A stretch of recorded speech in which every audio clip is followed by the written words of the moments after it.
morning and welcome to the 6th Annual Quality Matters Conference, Charting the Course. If you haven't seen all the nautical play on words throughout everything that we've sent, you just weren't paying attention. So our theme is charting the course. It's time to get the keynote started, so I'd like to introduce Ron Ligon, QM's Executive Director, and Ron will take it from here.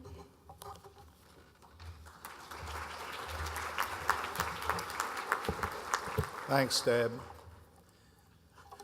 Well, good morning, everyone. This is an early start, and it's going to be a long day, and we hope that some of the ideas that we talk about this morning resonate in the sessions as the day goes along, and tomorrow as well. We're living in very tumultuous times in higher education, I would say. It's hard to find any pieces that aren't moving and evolving, and how it all fits together is becoming quite a challenge.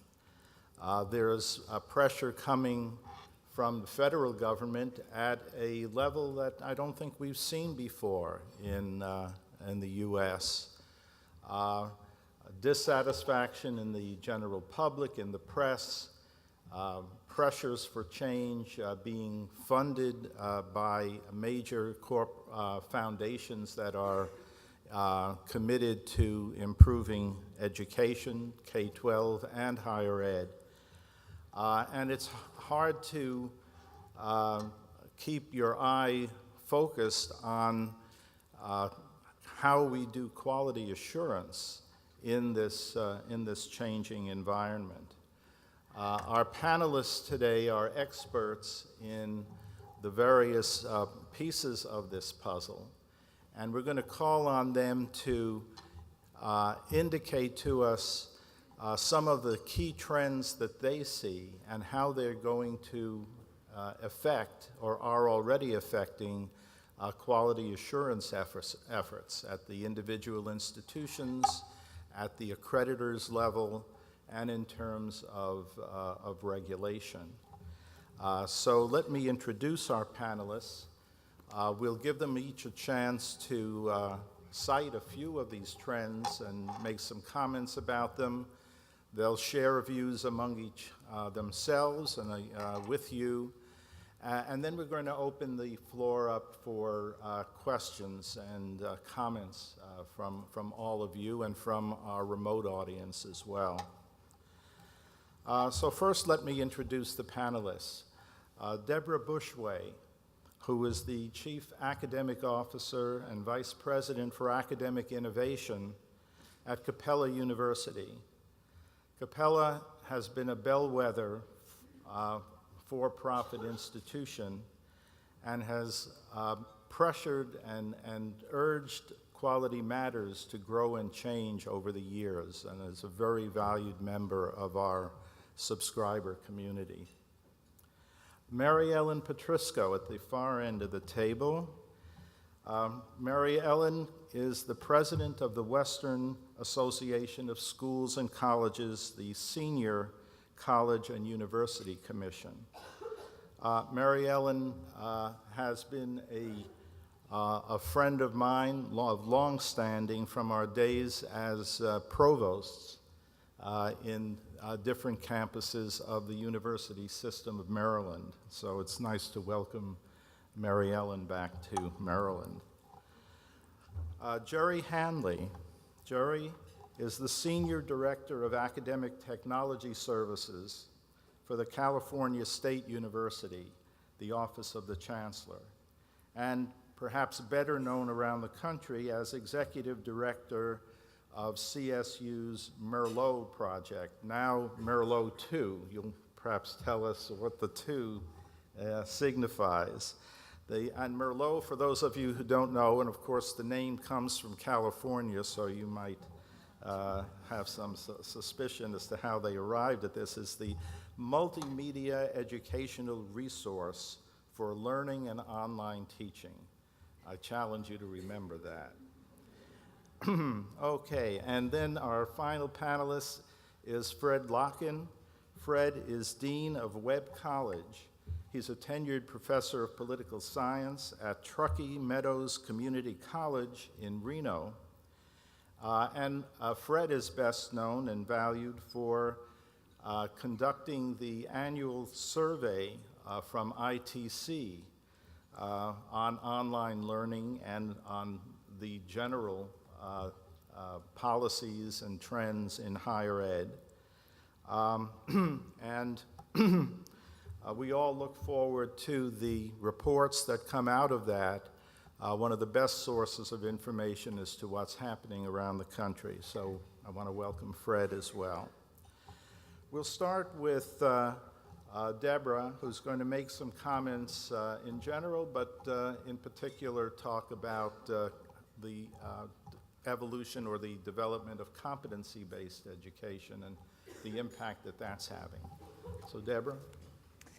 Thanks so much, Ron, and it's just great to be here with all of you. So good morning, are you awake? Good morning, nice. So hopefully, even though it's such an early start, we'll be able to have such a great, engaging conversation. I know when we were warming up at our table, it was energized quickly, so I'm looking forward to it.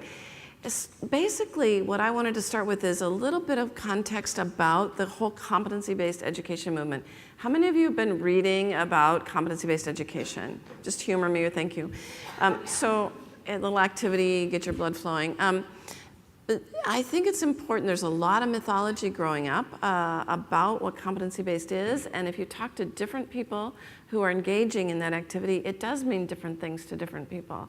So we have a sort of a nascent area, an emerging area. We don't have shared definitions, and it's perfect for questions about quality. How do we maintain quality in an emerging degree delivery model? Because that's really what this is. And we've been working closely with Quality Matters even in that area as well, so we've been excited to have that. I think one of the big challenges for competency-based education is it does start to make a shift away from some of the assumptions about how we've traditionally defined quality in higher education. One of those shifts is away from sort of what I will call inputs into the educational model and a focus on what I would talk about as outcomes. Because really the emphasis for competency-based education is on educational outcomes rather than inputs. One of the ways we talk about it is that we're agnostic as to the source of your learning, but we're going to make sure we assess that you have learned that which we think is important for a degree. Now, as we move forward in this, you can see very quickly there are lots of stumbling blocks. We don't have a shared definition about what are outcomes that are required for a bachelor's degree, for example. So we've got to have bridges back still to the sort of shared definitions that we have. And those shared definitions largely focus on credit hours, right? And what happens when we move away from the credit hour in competency-based education is that we have to be even more transparent about what the learning outcomes are that we're expecting students to demonstrate. So in most models, what you'll see, there are numerous models growing up, but in most models you'll see sort of a curricular architecture that talks about what program outcomes will be, then competencies or proficiencies, then ways of assessing that a student is really able to demonstrate those competencies or proficiencies. Now, I'm totally abbreviating this because Ron told me to only talk briefly, which you're greatly relieved for. But at any rate, when we start to do that, and we move away from an input model to an outcomes model, it challenges a lot of our assumptions about how do we use content, about textbooks, about the role of faculty, about seat time and credit hour, right? If you take competency-based to the next step, at Capella, we've taken it to the level of what's called direct assessment, which is actually a term used in the federal regulations. But we're one of, I think, now maybe 4 institutions that are approved for freedom from the seat time credit hour requirements in our model, right? And when you move to that, then you start to say, okay, what are competencies? What is a course? Do you need the concept of a course? All of these things start to disaggregate, and the questions for quality are everywhere. So that's why this dialogue is so exciting to me, and we'll look forward to more. Let me just ask, is my mic on? I'm not sure. Let me see here. Now it is. Yeah? Is it on? Yeah? All right. Okay. I was just going to ask a little follow-up question to that. When you move away from the credit hour, that's been the common denominator. Right, right. So how can you have a widely agreed to standard without the credit hour? So it's exactly the challenging question, right? And thanks for asking it.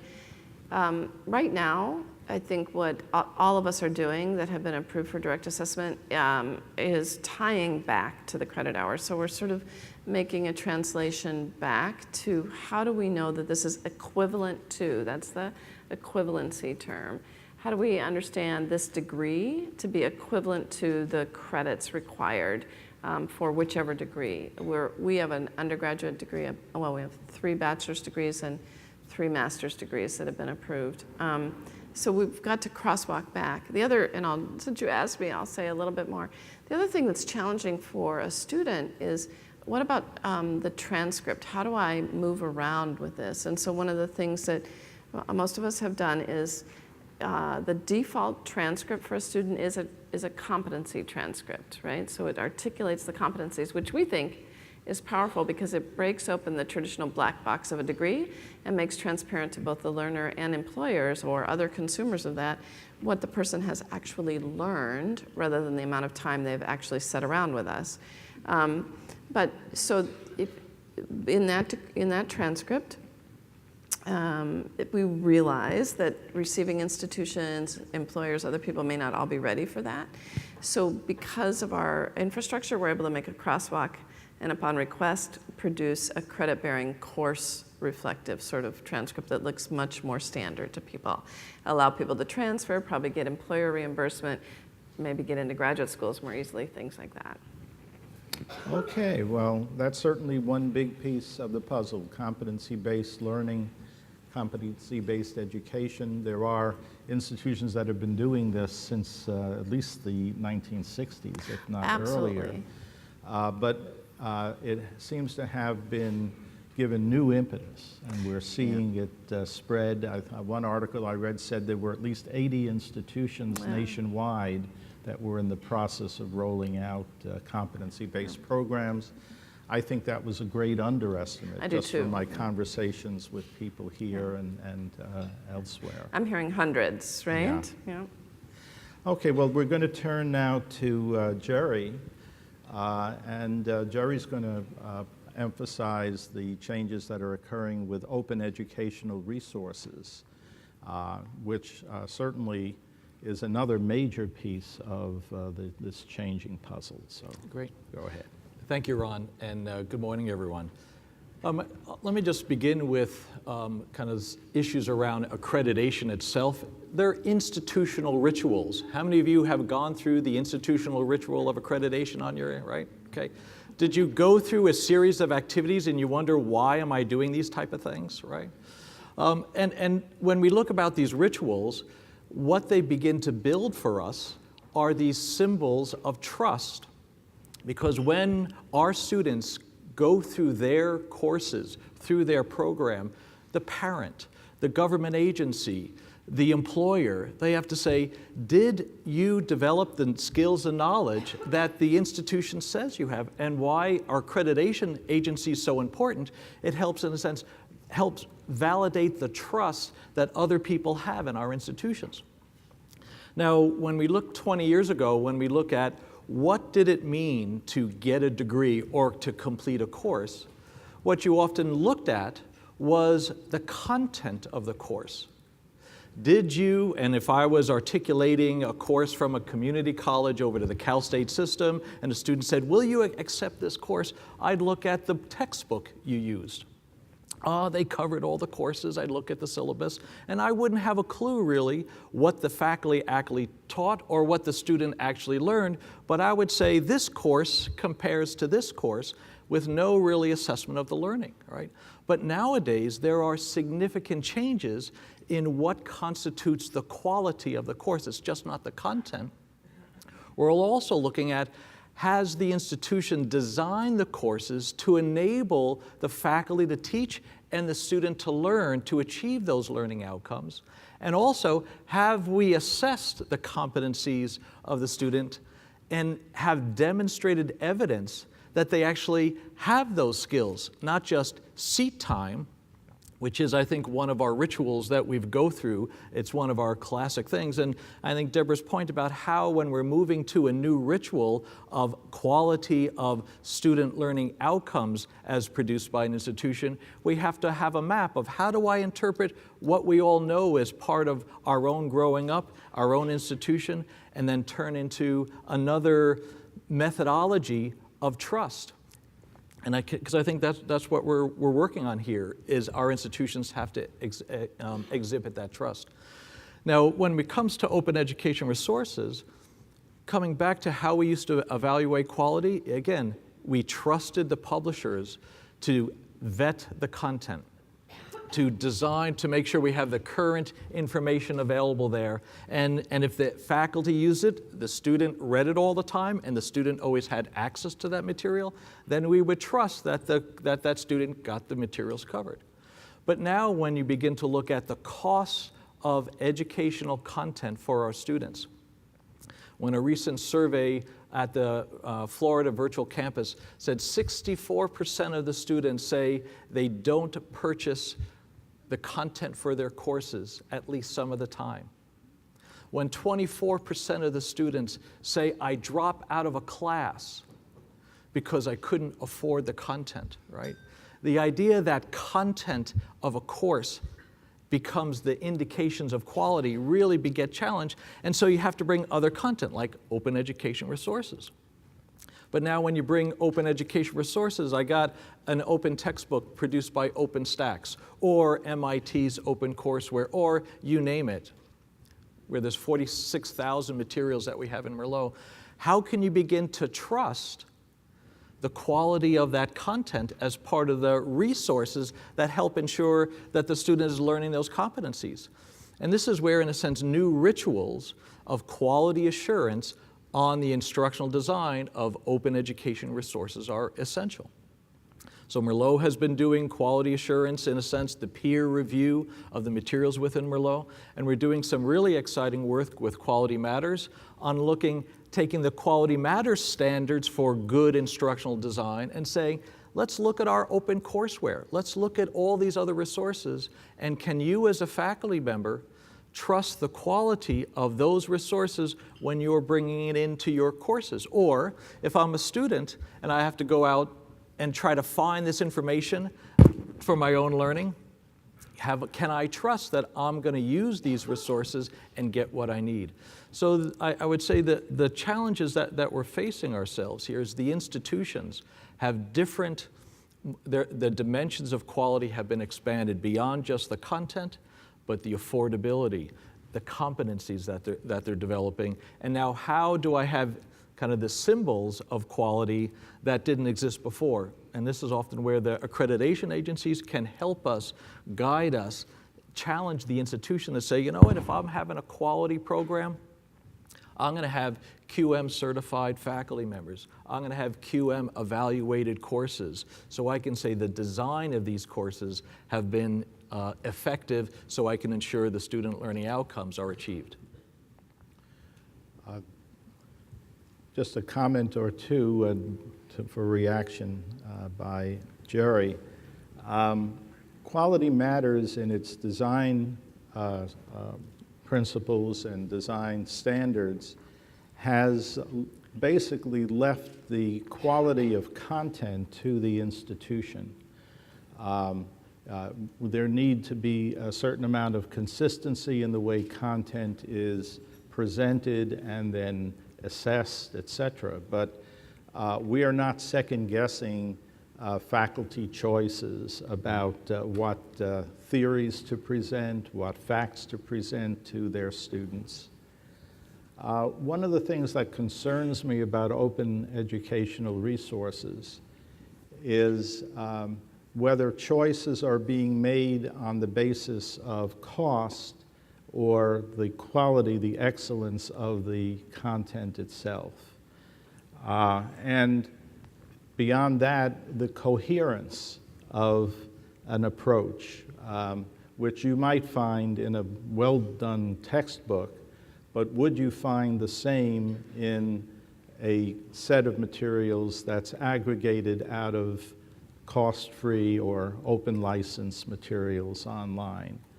How do you deal with those kinds of issues? Do you think you've got standards in place that address those issues?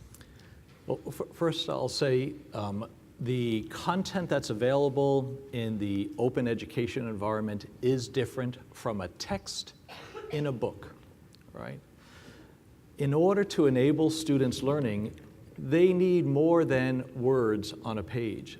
The value of multimedia is really to enable the variability in the student learning skills and capabilities, the universal design for learning strategies, that can enable students making choices about the content that is best for them to achieve their learning outcomes, right? And so when you have a standard textbook that everyone gets, guess what? We don't have a standard student in our class who's gone through the same learning in elementary, middle school, high school, have all the skills and capabilities.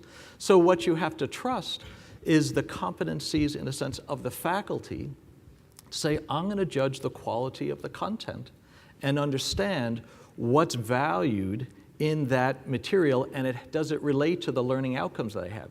And then you also have to begin to help the students to trust their choices as to what content they need to learn their skills.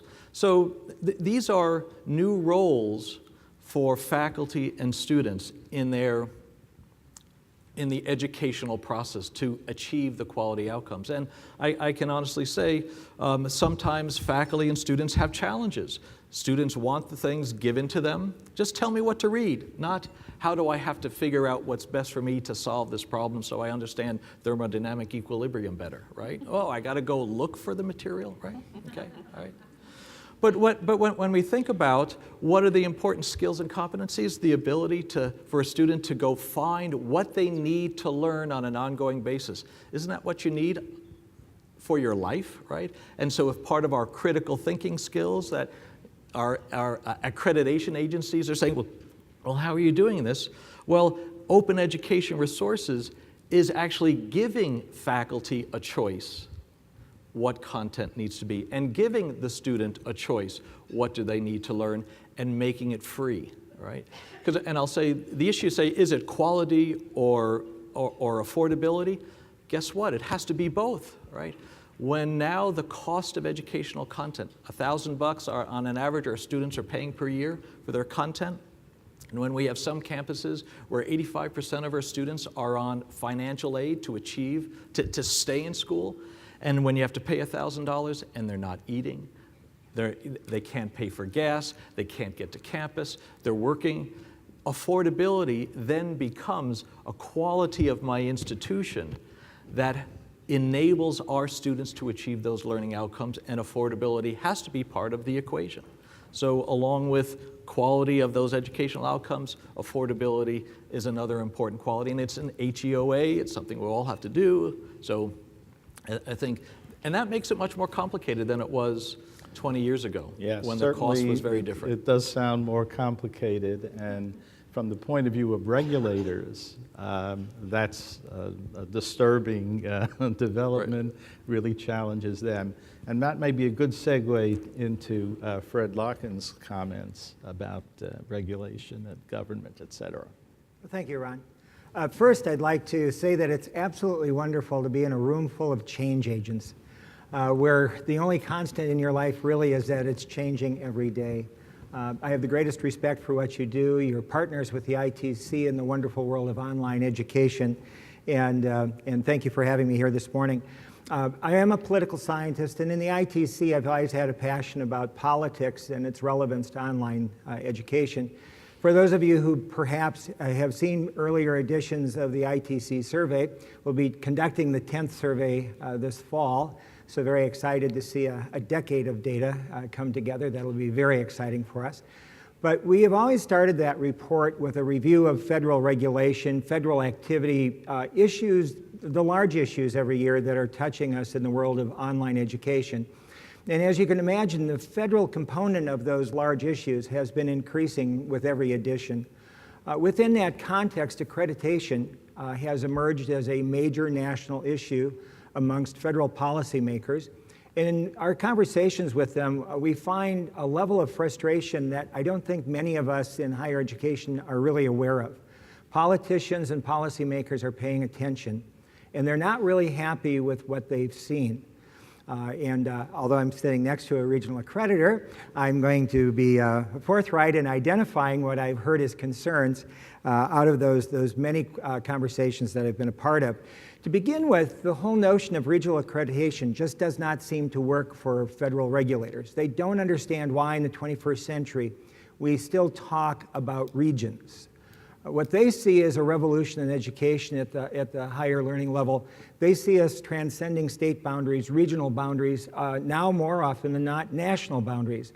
And they are hard-pressed to understand how regional accreditors are equipped to even deal with the rapidly changing nature of higher education. They also seem to express a great deal of frustration over the lack of control that regional accreditation seems to have with the educational environment that we find ourselves in. They would expect leadership, and they generally find that regional accreditors are playing catch-up, at least in their perception. Third, they are very concerned about a lack of transparency and accountability. You know, words that are now literally in our lexicon at the campus level, they struggle to find still in the regional accreditation environment. And what they see as being produced to date for accountability measures or for greater transparency about the evaluation process just does not live up to their expectations. And finally, they literally raise a concern about the sort of fatal flaw of the core design of regional accreditation in a way that's been described as the fox watching the hen house. It's educators basically policing themselves. And they find that fatally flawed in the sense of the bias that can be built into it, traditions that should be replaced that are still protected. And they just don't see the transformation of higher learning that they would have anticipated in terms of what they desire. So the Higher Education Opportunity Act in 2008 certainly reflected a major change in the way that the federal government dealt with this issue. Born, if you will, out of the Bush administration, which showed a support for reforming higher education. This has been continued under the Obama administration. So although it's not a nonpartisan effort, both political parties seem to have bought into the notion that this needs to change. And within that context, HEOA is reopened, but because of the politics of the day, the anticipation is that they will not develop a new act until after the 2016 election. But whereas there were 55 net new regulations, and almost 20 of them touched regional accreditation for the first time, that was a very significant foray by the national government in HEOA. There is an anticipation that as many as 100 new regulations will be present in the revised HEOA, and that a larger number still will touch regional accreditation. So it is a hot button issue in Washington and something that all of us need to be paying attention to. Okay, well, that's provocative, and Thank you. I think tells us that things will change, and the question then is in what direction they'll change, and the regional accreditors are going to need to, I think, slide that piece over. Yeah. Okay. See if that works for you. Mary Ellen is going to give us some of the thoughts of the regional accreditors, how they're responding to these trends. Yes. Why don't you do that? It was on? You can hear it? All right, if you can. Okay, now I hear it myself. It's solved. Okay, good. So Mary Ellen, it's So to you. now you know why Terry Hartle from the American Council on Education welcomed the Council of Regional Accrediting Commissions with a cartoon from the New Yorker. And if those of you who read the New Yorker know those great Barsotti cartoons are always like animals and animated pieces of pasta and things like that. There was a hot dog getting off of the phone. You could see him hanging the phone up and calling off to the side of the room, "Hey, gang, we've been invited to a cookout." I'm actually really glad to be in this group and to be able to speak a little bit about what we do. And I want to say a couple of general things first, and then if I may, come back and address a couple of the points that Fred has raised. And he's given you a really good summary of a lot of things that we have been hearing about. The first thing that I wanted to say to all of you is that I want you to be aware of the fact that none of us in the regional accrediting world, none of the agencies is what you might refer to as your grandmother's accreditor. In spite of what the narrative is about accreditation, the reality of what's going on in accreditation really has moved forward and is not the same as it was many years ago. I just bristle when I hear people criticizing, and I hear this all the time, people criticizing higher education accreditation with saying all we do is count the books in the library. This goes back to what Deb was talking about emphasis on inputs rather than outcomes. We do look at inputs because they are related to outcomes, but what we are concerned about truly is outcomes. What do your students learn? What do they walk away with, no matter how they get it? So I would say the really quick and dirty answer from the accreditor's perspective is, how can quality assurance navigate today's currents of change? With not too much difficulty from the perspective of what we do and how we do it. We are looking at outcomes just as you do when you create courses, and you do that with integrity and in a good way with great instructional design, with faculty who have expertise working with you to do that. We have moved in the same directions. We're looking at the same things. There was a hearing of, I believe it was Virginia Fox's committee in the House, and there was a conversation about an institution that had begun a competency-based program, and either the provost or the president was there, and one of the people on the panel, on the committee, was saying, well, how did the accreditors make it difficult for you to get this through? And they said, they didn't, it was fine. We just took it to them, and right away they turned it around. They said it was fine. They've approved it. I know of the competency-based programs that we've approved in WASC, and I know about a couple of the other regions where they have been approved. They went through substantive change pretty easily. And there has been, I know in our case with the institutions that have been approved by the accreditor, and as you know, they have to be approved at the Department of Education after that, that's where the questions, that's where the concerns, that's where the back and forth has gone with the institutions, and Deb, you might have had the same experience there. Not being quite sure, asking a question, getting an answer, and then asking the same question and wanting a different answer. So it's been a difficult process. I will give you that. But the main point I want to say is we really are concerned with outcomes. And that said, I want to say that there are some challenges in our facing that. Again, regulations with regard to substantive change, some of the things that you don't like, we don't like either.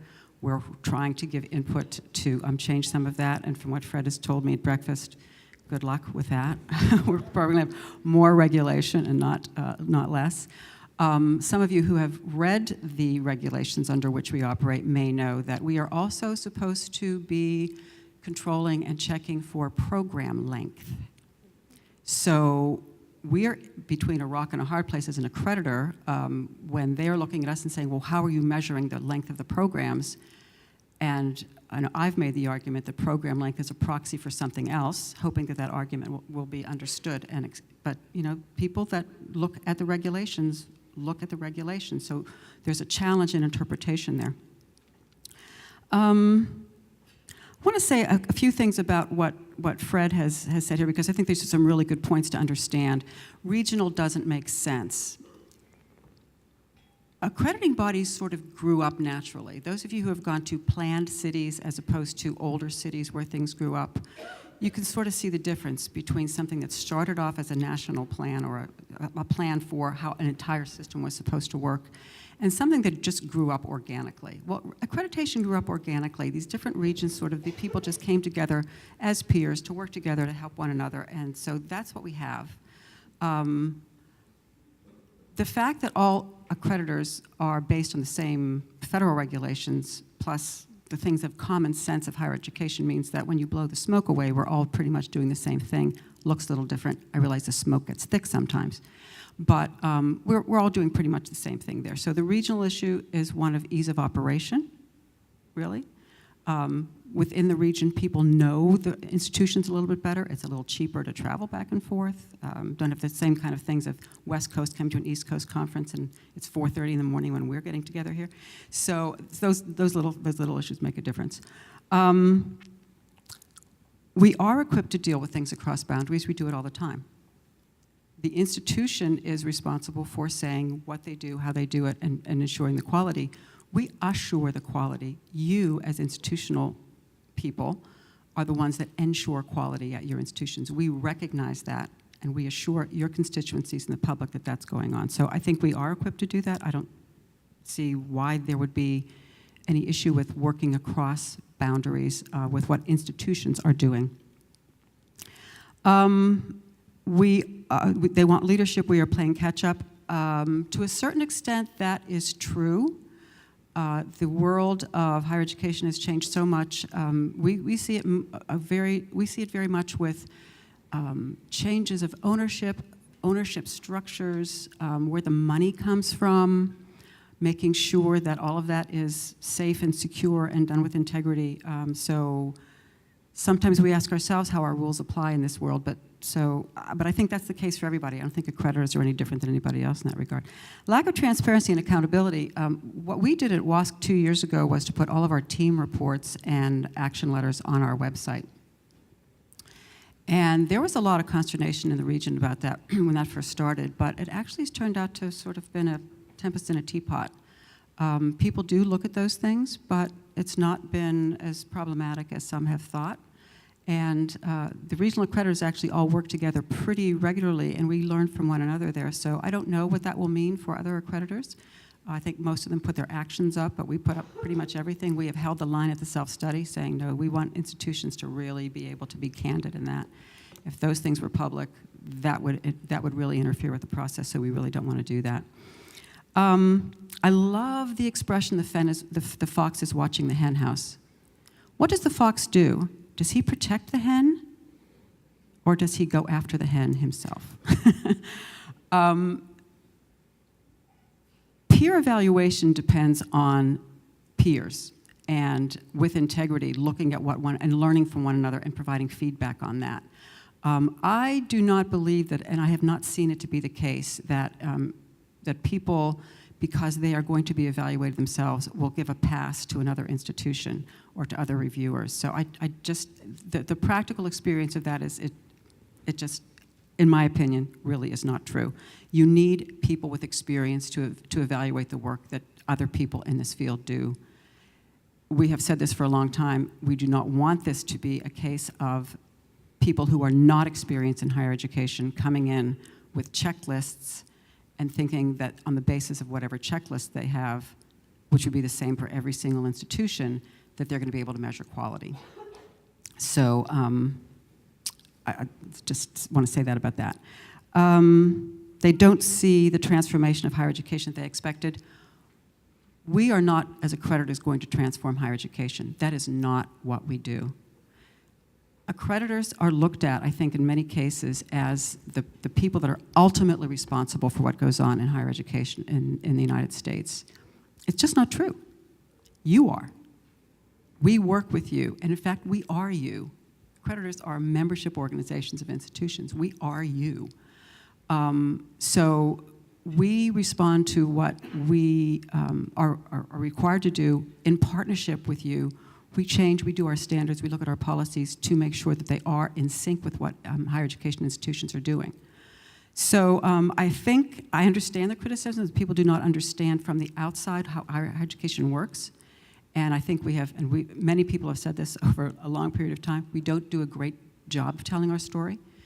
And we are required to do a better job of telling our story, which I think is the purpose behind the transparency and putting those reports out there. This is what we look at, this is how we look at it. When outside visitors are invited to come into teams, for example, Sachs had a reporter from the Chronicle of Higher Education go on a team. People are really impressed with the rigor of the accreditation process, the fact that the evaluators do take it very seriously, and are fair in their judgments. That being said, as we were saying at breakfast, we do have one thing that's kind of hard to control. These are human beings, and there are some variation in human beings. So some people are going to be a little more lenient, some people are going to be a little more rigorous. We have steps in the process to the extent possible, take that into consideration before a final commission action is done. But it's an iterative, subjective, somewhat messy process, as is learning. I'll leave it at that. Thank you, Mary Ellen. One of the things that occurs to me listening to all of you is that part of what's at stake here is maintaining the creativity and the diversity of American higher education, which has been our strength for generations now and has been admired around the world, but though seldom copied. It strikes me that with some of these pressures that are occurring now, that's really in jeopardy, that we could reach a point where there are just so many rules and regulations to follow that it stifles the creativity of institutions. Anyone want to comment on that? So I'll just kick that off. I think it's a really, really important point, and I think it's part of what the accreditors are actually very, very good at. And I think that the peer review system at its heart supports it and challenges. I mean, it is challenged by it, right? Because when you've got innovations, new ways of doing things, you've got to have peer reviewers who can think through the risks and the gains in those models, and the whole question of how do we maintain quality as we move through it. My fear, to be frank, is that if we move to a sort of federal system of approval for that, that we lose the nimbleness we do have from the regional accreditors as we move forward with these innovations and creativities. So I'm not trying to give a plug for the regional accreditors necessarily, but I think the system does work in allowing us to think hard about quality and solving some of the national problems around affordability, accessibility, completion, transparency for credential, learning outcomes, all those pieces that people are talking about. So the blessing and the curse of the way accreditors work is that it's so open because we really realize that institutions truly are so different from one another. And the more restrictive or specific we are in standards and policies, the more difficult it is for the entire spectrum of higher education to fit within those more narrow constraints. So the blessing, the curse is we don't tell you how to do it. Some institutions just tell us what to do.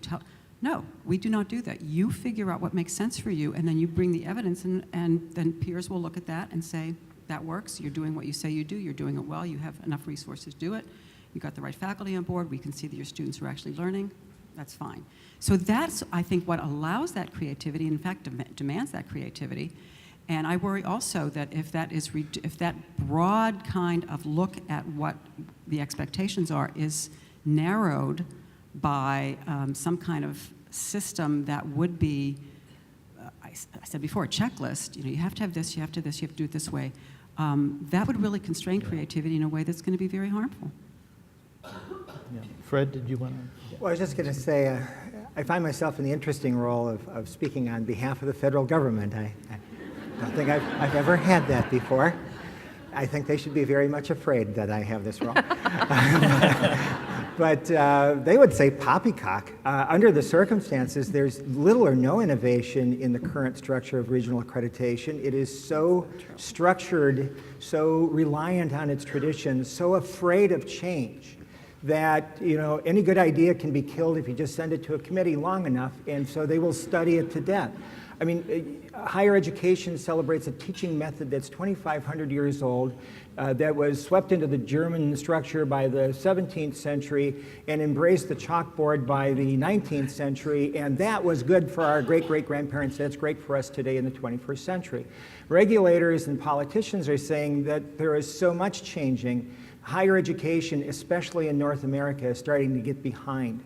If you look at what's happening in Europe, if you look at where education, higher education is going elsewhere on the planet, what used to be the shining star, the leadership on the planet, we're now behind, and they look at regional accreditation as one of the primary reasons why. And the alternative is? Well, more federal involvement. I can't just allow that to go unanswered. You just look out there. This is an academic community of innovation. That's what we do. And we have transformed American higher education. And I think the regional accreditors, for the most part, are keeping pace with us and encouraging those efforts. There have to be some failures along with great successes when you are pushing the envelope, when you're trying new things. And I worry about all of that being stifled in favor of the checklist of regulation. But Jerry, sorry I jumped in. No, just a comment on kind of the peer review. Peers are essential for dialogue, and dialogue involves surrendering your viewpoint. So you have a chance to have another thought, a different thought than you would have had otherwise. And I think this is why peer review is essential for the creative process, is I can't go on thinking my own way all by myself if I am in a social context, if I have, in a sense, responsibilities to my peers in making things better, then I have a chance to let go of my traditions and move forward. Having change driven by fear, by authority that isn't accepted by an educational community won't lead to the outcomes that they want. And I've seen it. I've been in the CSU 30 years, and I've seen where the disconnection between executive ambition and goals and the connection with how an institution is trying to achieve its outcomes produces the failures that we have. And I think the peer process and who we are in educating ourselves is going to be essential. Now, how do we make sure the politicians understand the means by which we change ourselves is a really valued one and will lead to the ultimate outcome is part of our challenge. And in a sense, would you want to have someone who doesn't know anything about medicine accrediting our medical institutions, right? I mean, when we begin to look at how we have to build trust in our institutions, you have to trust the experts in those fields. And unfortunately, sometimes people think that they know everything they need to know about education because they went through school themselves, right? That is exactly and, right. And that is, I'll say, not a fully reflective analysis of what their skills and competencies are, right? And I think that's going to be a real kind of key for us to transform ourselves, is to realize I now have to have a dialogue with different people than I've ever had before. I can't just teach my course by myself in the ways that I want. I have to think about the students. My job is to teach people, not information. And that means I'm in a social dialogue with people, and I have to work with my colleagues because we're teaching the students. And that's going to really change, and which is not what our rituals of quality assurance have been for 2,500 years, as you described. And so we're really in a change of significant change in who we think of ourselves and the rituals we're going to need to put ourselves through. One of the things that we have done in the last, again, couple of years with a relatively new handbook of standards, there are standards, of course, we always have those, but we've also asked institutions to do a couple more things in their self-study, their reflection and analysis and planning. One of them is they have to talk about the meaning, quality, integrity of their degrees. So a lot that has always been implicit, and I think this is where the challenge comes from. People don't see because there's so much that's implicit that we just know because we do this work. So much that's implicit, we're asking, please make that explicit. It's not that easy to do, but we're saying, please do that. Please discuss the meaning and quality and integrity of the degree that your institution offers with your mission. Also, show us that the core competencies, we hear this a lot about the graduates who can't balance their checkbooks. calculate the price of an ounce of coffee, et cetera. The core competencies that we say are important to all graduates show us that your students have achieved them. Not just that they take general education, but near the time of graduation as is relative to their study. How are they doing in those core competencies? And finally, they've got to write about what they are doing for the changing ecology of higher education and innovation. How are they looking into the future, and how are they planning for that? What are they doing to make sure that they are not just making sure that they have enough chalk? Yeah. Well, we could go on with this conversation. I did want to add one other component, get some reactions, and then we're going to think about your own questions and comments, which we'll turn to you in probably about 5 minutes from now. But I did want to observe that we're talking mostly here about the relationship between institutions and accreditors and regulators. But we're also seeing a trend to breaking down that role of the institution. And how is that affecting the situation? We're seeing, for example, that institutions are outsourcing a much wider range of components of the educational process than has been traditional. They're integrating MOOCs into their courses. They're using OER, as we've discussed. They're hiring tutoring organizations to help their students having problems. They're hiring other organizations to assess prior learning and inform them how much credit they can give for the student's life experience. They're even outsourcing summative assessment of students to get at some of those outcomes issues that Mary Ellen was just speaking about. Some of these organizations are beginning to offer credentials of their own, and they don't really fit into the accrediting model because they're not traditional institutions. They're giving badges, they're giving certificates, and how are employers and how is the public or how are other institutions to interpret the meaning of these if they're not backed up with the kinds of data and evaluations and accreditation that we're traditionally accustomed to. So I just throw that out there as a further complication. It seems to me one could say we've got to start evaluating all of these components in a way that has plausibility and credibility.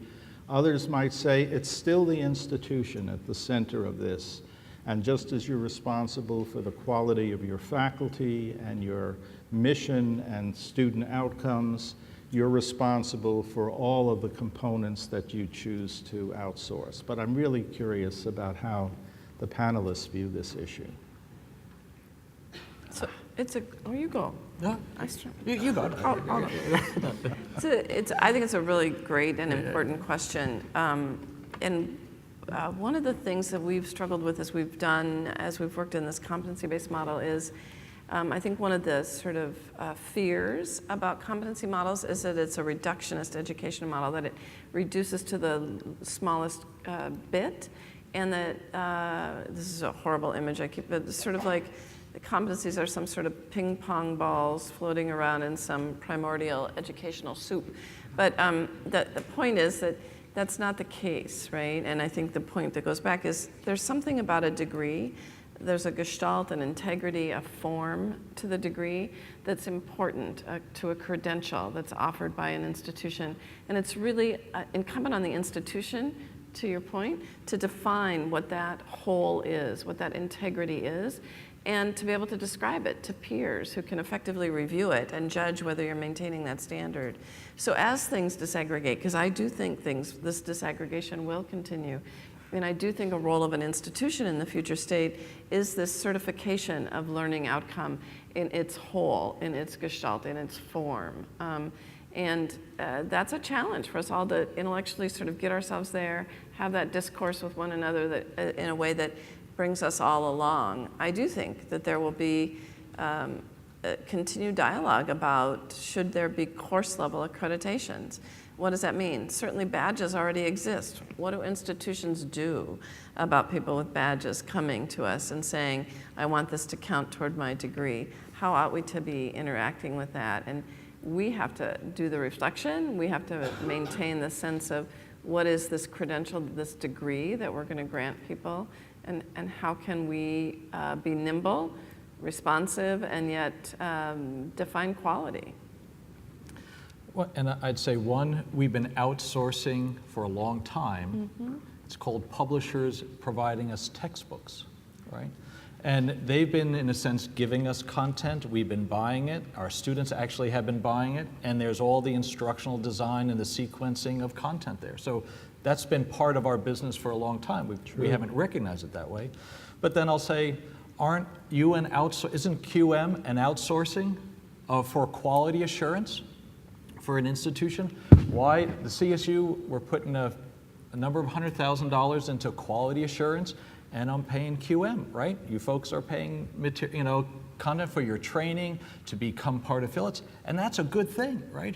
Because the community within Quality Matters is going to enable our institution in the CSU to provide support and a reflective environment for them to develop the skills and competencies that we couldn't do ourselves. You have concentrated expertise that now we partner to achieve critical goals. And so if I can find someone who will work with me to help us achieve the learning outcomes, to ensure our students have those competencies, that our faculty have the support in engaging with their colleagues to conduct peer review, you know what? That's a good partnership rather than I'm outsourcing. That often sounds like I'm kind of relieving myself of roles and responsibility for that. Well, no, I mean, outsourcing is you're paying someone else to help you do things that you need to do. Well, let me just ask the panel, maybe just for a show of hands on this. How many of you think that the focus of quality assurance and accreditation should remain at the institution level, or should the disaggregated components be separately evaluated? I'm not going to raise my hand because Yeah. I want to ask whether that should be an either or. You think it can be both? I think it can. I think it actually is both. Yeah. So I think we need to think a little bit bigger about that. Okay. If there are specific, I think it boils down to who do you trust? I think Jerry said this before. Who do you trust if you are a member of the public and you don't know what's good?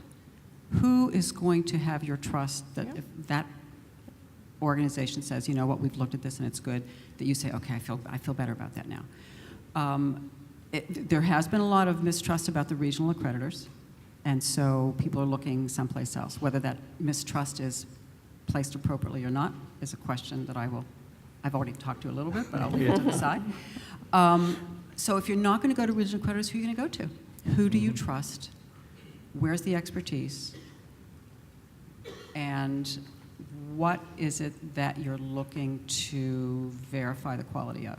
Right. Pieces of it, you might just need that piece of it, and then go to Microsoft, if you trust Microsoft. We do a little piece of it. Right? Yeah. Right. So, the course-by-course accreditation as a substitute for the holistic accreditation that is done by regionals, or even the programmatic accreditation that's done by specialized accreditors, really does not make a lot of sense to me. In fact, when David Bergeron published an article in Inside Higher Ed about this, about doing course-by-course accreditation, one of my fellow Council of Regional Accreditation Commission presidents, who will remain unnamed, said, we already have course-by-course accreditation. It's called faculty. We don't need that. What good does that do you? Piling up a bunch of courses, this goes back to the degree. If we really believe that the whole is greater than the sum of the parts, then you can have individual courses that are very good, but what aggregates those into a meaningful whole is the question. I was at a meeting where someone from, I think it was the Heritage Foundation, was talking about course-by-course accreditation, and I said, you can go into a grocery store and every product in there is good. But if you walk out with 50 pounds of coffee, 6 pounds of pork chops, 20 pounds of gummy bears, and some ice cream, you don't really have anything to sustain you. This is not something that you make meals out of, that it's nourishing. Sounds pretty good. I think our assumption is, sounds pretty good. I think our assumption really is, and I think there's some reason for that assumption, that the whole really is greater than the sum of the parts, and there are synergies in learning, and that's important. Okay, well, we could go on here, I'm sure, but let's hear from some of you and your concerns about quality assurance as we move forward and creativity at the same time. Where should speakers go to? There are microphones. Raise your hand if you want to make a comment or ask a question, and we will come to you.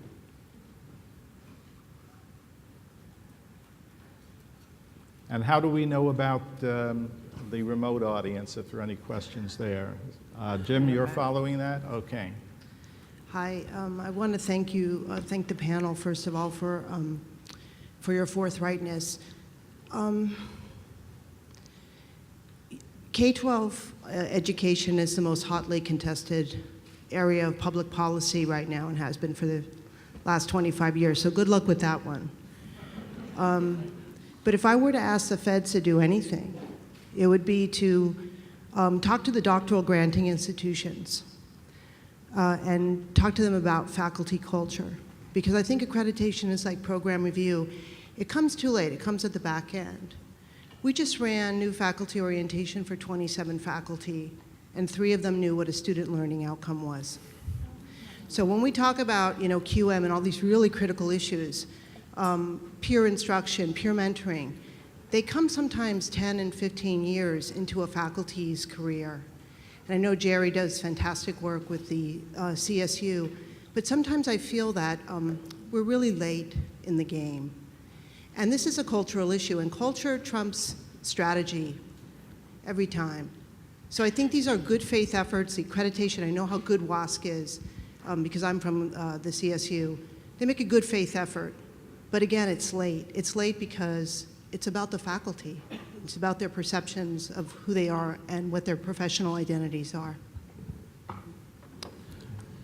Comments? Fred?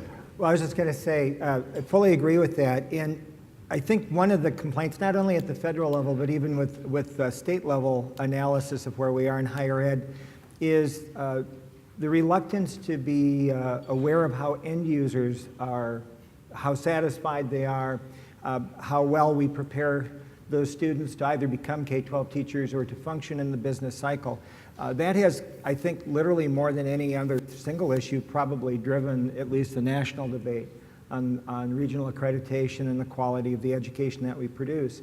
And I was going to suggest earlier, one of the issues is to what extent higher education is responsible for what has happened at K-12. I mean, we are the preparer of those teachers.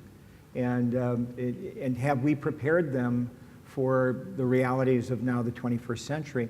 Also the issue that certainly regional accreditation has been the gold standard. I think the federal government wants to look at it as the gold standard, but it also likes this idea of greater variety, sees validity to tokens and badges and certifications, primarily because the end users do, and has found a reluctance, it feels, on the part of regional accreditors to sort of embrace these other methodologies of evaluating someone's effectiveness. And if I could just add the tiniest bit, I think what you're getting at too is there's a diversity of institutions, right, that we're talking about. So faculty culture is going to be very different in certain community colleges than there might be in a doctoral granting institution than teaching small privates or even in the for-profit sector, right? And I think how do we engage faculty in ways that makes it meaningful to them that their students are having good learning outcomes, right? And what are the reward systems? And that's really incumbent, I think, on each institution to figure out how do they influence the culture in their institution so that the reward systems are to bring forth all those strengths and energies for the faculty. I've never met a faculty person who doesn't care about their students. But there are reward systems that maybe, you might be saying, well, you might have met them, but faculty don't want to be bad teachers. They just sometimes have reward systems that are counter, and I think it's really varies tremendously by institutional culture. So how do we partner effectively with people to bring them along? New PhD students they're focused on their discipline, right? The new grads, they've come through to focus on their discipline. Very few PhD programs teach people how to teach.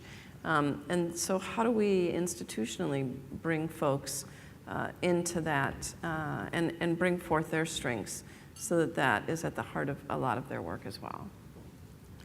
Real quick, yeah. We hire scholars but employ teachers. And the institutions who create our scholars, I think Kat's point is, they don't, in a sense, if there was an accreditation agency for doctoral programs, they'd say, what are the competencies you need to have as a faculty member to teach in the 95% of the other higher education institutions that aren't PhD granting institutions, because they are coming unprepared. And how do we, now the problem is, how do we as institutions take on this role and recognize I'll just put a plug for QM here again, is how do we provide that faculty to support to understand the new type of skills they need to be successful in that institution so you can achieve the learning outcomes that you have. It hasn't been here. When QM got started, we rarely ran across a faculty member who knew what a measurable learning objective was, or much less had heard of Bloom and the Bloom taxonomy. I think we are helping to correct that problem, but it's retrofitting faculty. It's not built into the system to help them from the beginning. So that is a challenge for us, with hundreds of thousands of faculty out there whose model is the doctoral institution, even if they're teaching basic courses and helping challenge students achieve their goals. We need more activities like the Quality Matters activities to help change that culture within institutions. Other questions? Did we intimidate everyone here? we need a couple more questions we have time for. There's one right there. I see one in the middle of the room. The Ohio Board of Regents has defined ways in which courses can be recognized throughout the state in a very formal articulation agreement policy.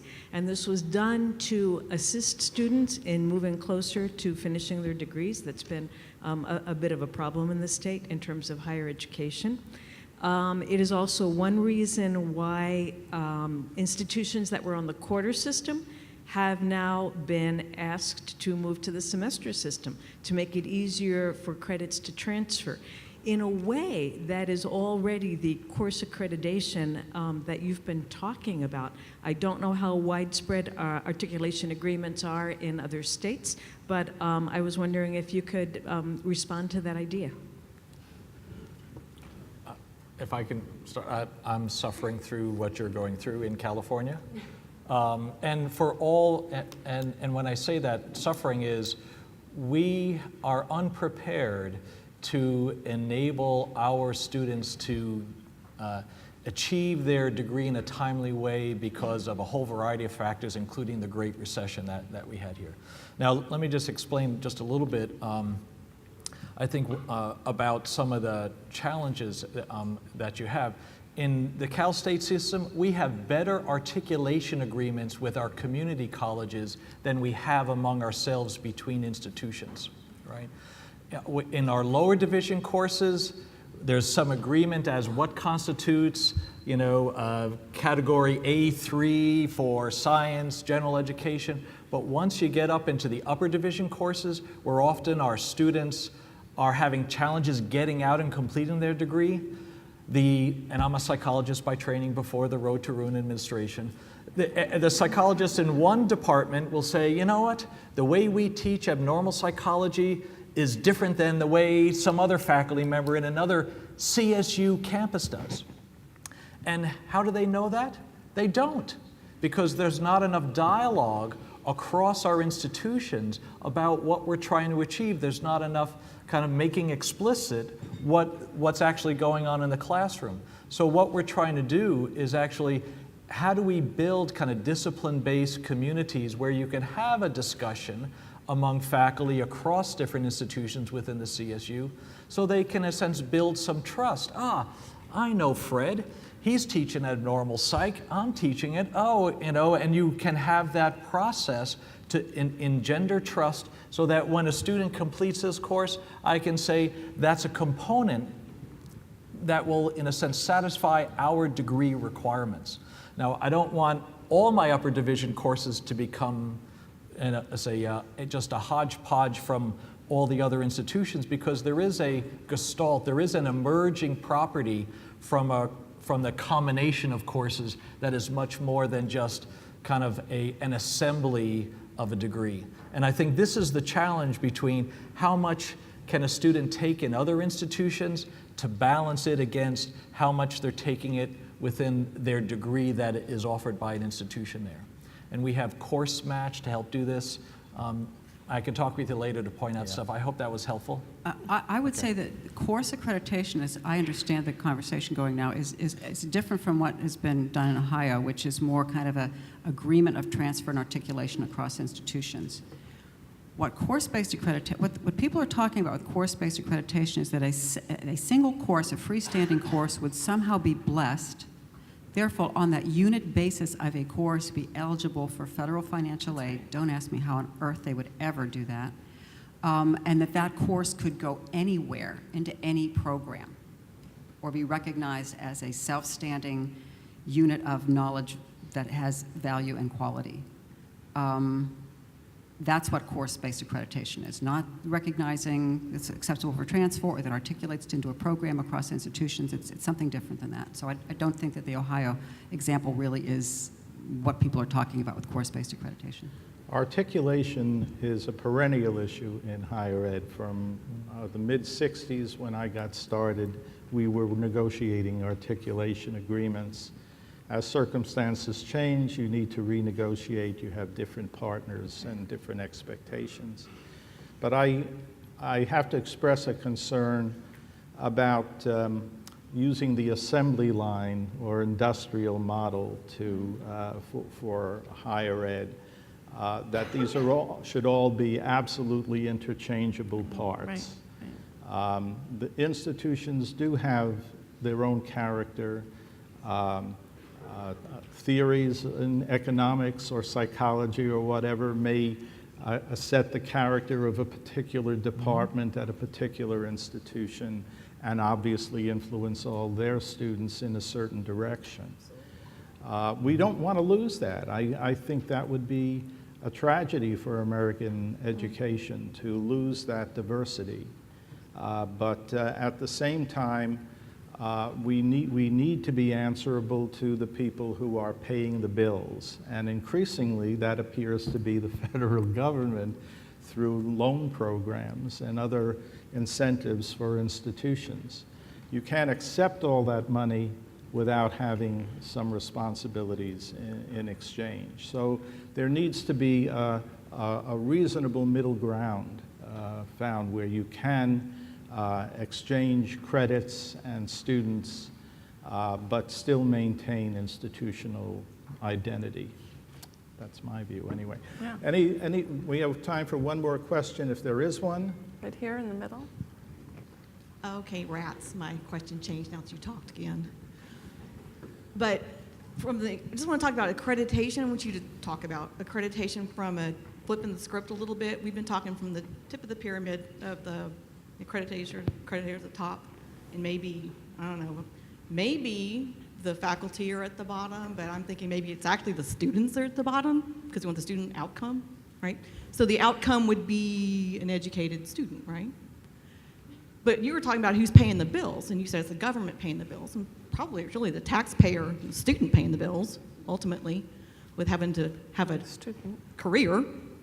And so at what point does accreditation come in and say, well, let's address what we're really trying to find out here? It's not just the goal being a completed degree in a timely fashion, but the goal being an educated person.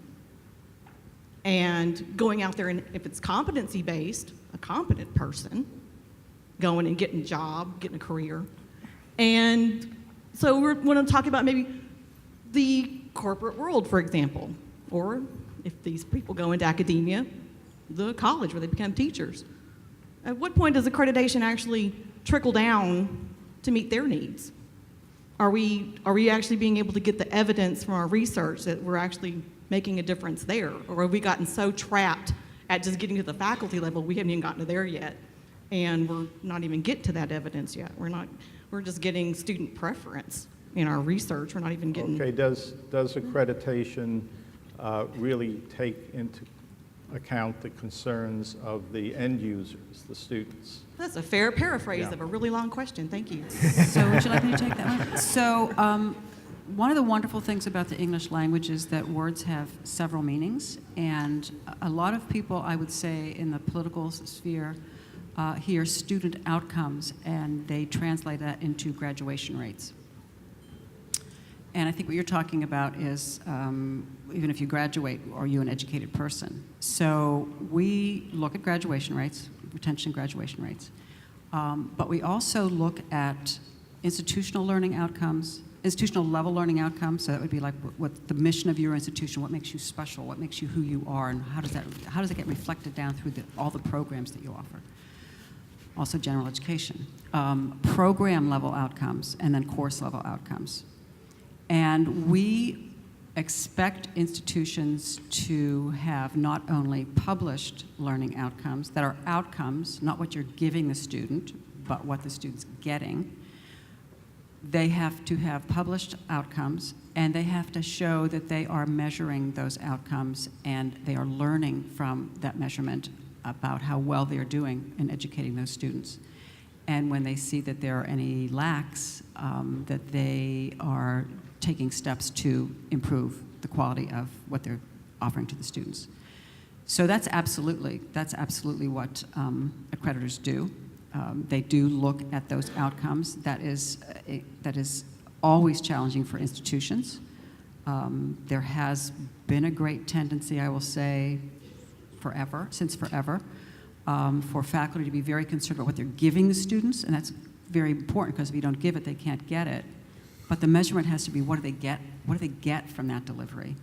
And that's what we are, as accreditors, looking for not just narrative and statements that it's happening, but evidence, measurements of those learning goals having been met, and then actions being taken. That's really the bottom line. We look at institutional effectiveness, the missions, the money, the plans, and all that sort of thing, faculty, credentialing, sufficiency, learning outcomes, support through resources, making sure you're bringing the right students on that can actually benefit from the education that's being offered. But the bottom line is, what can they do? What do they know when they're done? It's really all about students. It has to be. That's why you're all here. That's why we're here. Thank you to the panel. I think this was a very stimulating discussion. I hope it's raised questions for all of you. And now we can send you on your way to the breakout sessions of the conference. Thank you very much.